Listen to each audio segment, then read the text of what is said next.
നമസ്കാരം. ഞാൻ ഗണേശൻ തിരുമേനി, ഹരിഹരമഠം, കൊല്ലം. അസ്വാഭാവികമായി മരണപ്പെടുന്ന വ്യക്തികളുടെ ആത്മാക്കൾ ദുരാത്മാക്കളായി നമ്മുടെ ഈ പ്രപഞ്ചത്തിൽ അലഞ്ഞു തിരിഞ്ഞു നടക്കും. ഇത് ഉറ്റവർക്കും ബന്ധുമിത്രാദികൾക്കും സുഹൃത്തുക്കൾക്ക് വരെ പലതരത്തിലുള്ള ബുദ്ധിമുട്ടുകളായി ഭവിക്കാം. അതുപോലെ ഇത്തരം ആത്മാക്കൾ പലരിലും ബാധാ സാന്നിധ്യമായി, ശരീരത്തിൽ ബാധാ ആദേശമായി ഭവിക്കുകയും പ്രേതബാധ എന്ന അവസ്ഥയിലേക്ക് ചില വ്യക്തികളെ കൊണ്ട് എത്തിക്കുകയും ചെയ്യുന്നുണ്ട്. എന്നാൽ ഒരു വ്യക്തിക്കുണ്ടാകുന്ന സ്വഭാവ മാറ്റങ്ങൾ എല്ലാം പ്രേതബാധ തന്നെയാണോ? എങ്ങനെയാണ് ഒരു വ്യക്തിയിൽ പ്രേതബാധ സാന്നിധ്യം ഉണ്ടാകുന്നത്? ഇത് എപ്രകാരം പരിഹരിക്കാം? ഇത് പരിഹരിച്ചില്ല എങ്കിൽ എന്തെല്ലാം ബുദ്ധിമുട്ടുകൾ ആ വ്യക്തിക്ക് നേരിടേണ്ടി വരും? ഏറെ സങ്കീർണമായ ഒരു വിഷയമാണ്. പലതരത്തിലുള്ള വിശ്വാസങ്ങളും അന്ധവിശ്വാസങ്ങളും പ്രചരണങ്ങളും ദുഷ്പ്രചരണങ്ങളും നിലനിൽക്കുന്ന ഈ വിഷയത്തിന്റെ നിജസ്ഥിതികളെ പറ്റി നമുക്കൊന്ന് പരിശോധിക്കാം. ഒരു വ്യക്തിയുടെ ശരീരത്തിനുള്ളിൽ കുടികൊള്ളുന്ന പ്രാണാംശത്തോടൊപ്പം പ്രാണൻ എന്ന് പറയുന്ന ഒരു അംശം നമ്മുടെ ശരീരത്തിലുണ്ട്. ഈ പ്രാണാംശം നമ്മുടെ ശരീരം വിട്ടുപോകുമ്പോൾ നമ്മൾ ശവാവസ്ഥയിലേക്ക് എത്തുന്നു. ഈ പ്രാണൻ എന്ന് പറയുന്ന ആ ഒരു അംശം വളരെ ചൂടുള്ള ഒന്നാണ്. അതുകൊണ്ട് തന്നെയാണ് പ്രാണൻ പോയി അല്ലെങ്കിൽ ജീവൻ പോയി എന്ന് പറയുമ്പോൾ ജീവൻ പോയ അല്ലെങ്കിൽ ശവാവസ്ഥയിലുള്ള ഒരു ശരീരം തണുക്കുന്ന ഒരവസ്ഥയിലേക്ക് എത്തുന്നത്. അപ്പോൾ ഈ പ്രാണാംശത്തോടൊപ്പം, അല്ലെങ്കിൽ അതിനെ നമുക്ക് വേണമെങ്കിൽ ആത്മാവെന്ന് വിളിക്കാം. അപ്പൊ ഈ ആത്മാവിനോടൊപ്പം മറ്റൊരു ആത്മാവിന്റെ സാന്നിധ്യം കൂടി യോഗം ചെയ്യുന്ന ഒരു അവസ്ഥയാണ് ബാധാദേശം എന്ന് പറയുന്നത്.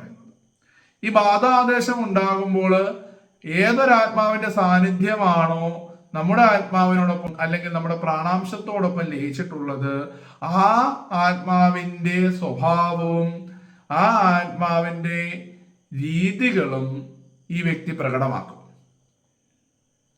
ആ ആത്മാവാണ് അല്ലെങ്കിൽ ആ വ്യക്തിയാണ് എന്ന തരത്തിലേക്ക് സ്വഭാവത്തിൽ വളരെ വലിയൊരു മാറ്റം സംഭവിക്കുമ്പോൾ നമുക്കതൊരു ബാധാ സാന്നിധ്യം ആണ് എന്ന് തിരിച്ചറിയാൻ സാധിക്കും. എന്നാൽ ഇത്തരത്തിൽ മറ്റൊരു വ്യക്തിയുടെ സ്വഭാവ സാദൃശ്യം ഒരാളിൽ പ്രകടമായാൽ അതിനെ ബാധ എന്ന് നമുക്ക് പൂർണ്ണമായിട്ടും പറയാൻ പറ്റില്ല. മൾട്ടിപ്പിൾ പേഴ്സണാലിറ്റി ഡിസോർഡർ എന്ന് പറയുന്ന ഒരവസ്ഥ നമുക്കറിയാം. മണിച്ചിത്രത്താഴ് സിനിമയില് ശോഭന ചെയ്തൊരു കഥാപാത്രമുണ്ട്.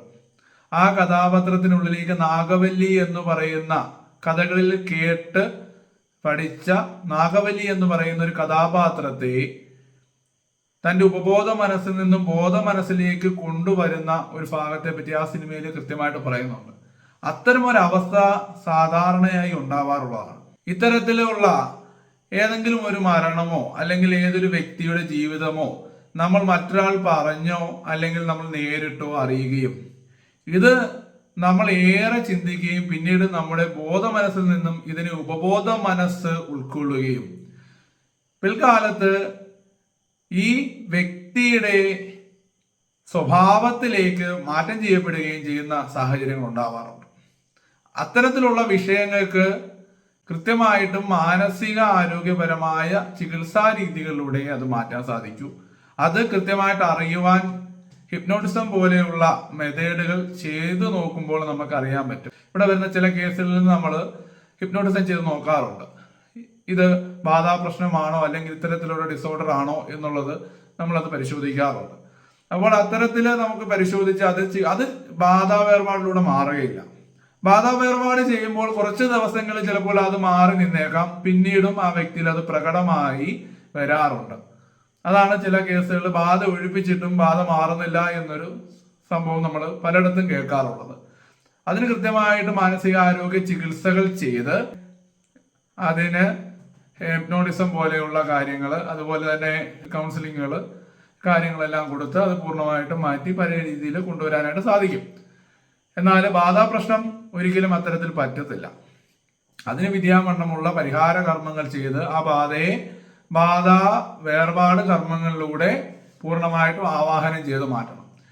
എന്നാൽ ബാധാ വേർപാട് കർമ്മങ്ങൾ എന്ന് പറഞ്ഞുകൊണ്ട് മനുഷ്യനെ പലതരത്തിലുള്ള ദുരാചാരങ്ങൾക്ക് വിധേയമാക്കുന്ന ഒരു കാലഘട്ടം ആണ് ഇപ്പോൾ ഉള്ളത്. ഒരാൾക്കും യാതൊരു തരത്തിലും ഒരു ശാരീരിക ബുദ്ധിമുട്ടും ഉണ്ടാക്കാതെ, ശരീരത്തിൽ ഒരു തരത്തിലുള്ള നൊമ്പരങ്ങളും ഏൽപ്പിക്കാതെ, ഒരു നിശ്ചിത അകലത്തിൽ ഇരുന്നു കൊണ്ട് തന്നെ മാന്ത്രിക ബലം കൊണ്ട്, മന്ത്രശക്തി കൊണ്ട് ഉള്ളിൽ കുടികൊള്ളുന്ന ആ ആത്മാവിന്റെ സാന്നിധ്യത്തെ ആവാഹിച്ച് മറ്റൊരു ബിംബത്തിലേക്ക് ലയിപ്പിച്ച് അതിന്റെ ക്രിയകൾ ചെയ്ത് ഒഴിവാക്കാനായിട്ട് സാധിക്കും. പിന്നീട് ഇത്തരത്തിലുള്ള പ്രേതബാധ സാന്നിധ്യങ്ങൾ ചില മാന്ത്രിക പ്രയോഗങ്ങളിലൂടെ ചില ദുരാത്മാക്കളെ ചില ആൾക്കാരുടെ ശരീരത്തിലേക്ക് ആദേശം ചെയ്യപ്പെടുത്തുന്ന കർമ്മങ്ങളെ പറ്റി കേട്ടിട്ടുണ്ട്. പരകായ പ്രവേശം എന്നൊക്കെ പറയുന്ന ചില കർമ്മങ്ങൾ പണ്ട് നിലനിന്നിരുന്നു. അത്തരത്തിലുള്ള ദുഷ്കർമ്മങ്ങളിലൂടെ ദുരാത്മാക്കളെ ഒരു വ്യക്തിയുടെ ശരീരത്തിലേക്ക് പ്രവേശിപ്പിച്ചാൽ ആ വ്യക്തിയുടെ സ്വഭാവത്തിൽ വലിയ മാറ്റങ്ങൾ സംഭവിക്കുകയും ചിലപ്പോൾ ആ വ്യക്തിക്ക് പലതരത്തിലുള്ള അപകടങ്ങളോ മരണം വരെ സംഭവിക്കാവുന്ന അവസ്ഥയിലേക്ക് ഒരു വ്യക്തിയെ കൊണ്ട് എത്തിക്കുവാനായിട്ട് സാധിക്കും. അപ്പോൾ ഇത്തരത്തിലുള്ള ബാധാ പ്രശ്നങ്ങൾ ഒരാളിൽ ഉണ്ടാകുമ്പോൾ അത് കൃത്യമായിട്ടും പരിശോധിക്കണം. കൃത്യമായിട്ടും ചികിത്സയിലൂടെ മാറ്റേണ്ട വിഷയങ്ങളാണോ എന്ന് ആദ്യം പരിശോധിക്കണം. ചികിത്സയിലൂടെ മാറിയില്ലെങ്കിൽ കൃത്യമായ വേർപാട് കർമ്മങ്ങളിലൂടെ അത് പൂർണ്ണമായും ഒഴിവാക്കി ശേഷം നല്ല കൗൺസിലിംഗ് കാര്യങ്ങളെല്ലാം കൊടുത്താൽ അയാൾക്ക് പഴയ ജീവിതത്തിലേക്ക് പൂർണ്ണമായിട്ട് തിരിച്ചു വരുവാൻ സാധിക്കും. ഏവരെയും ഗുരുവായൂരപ്പൻ അനുഗ്രഹിക്കട്ടെ. നമസ്കാരം.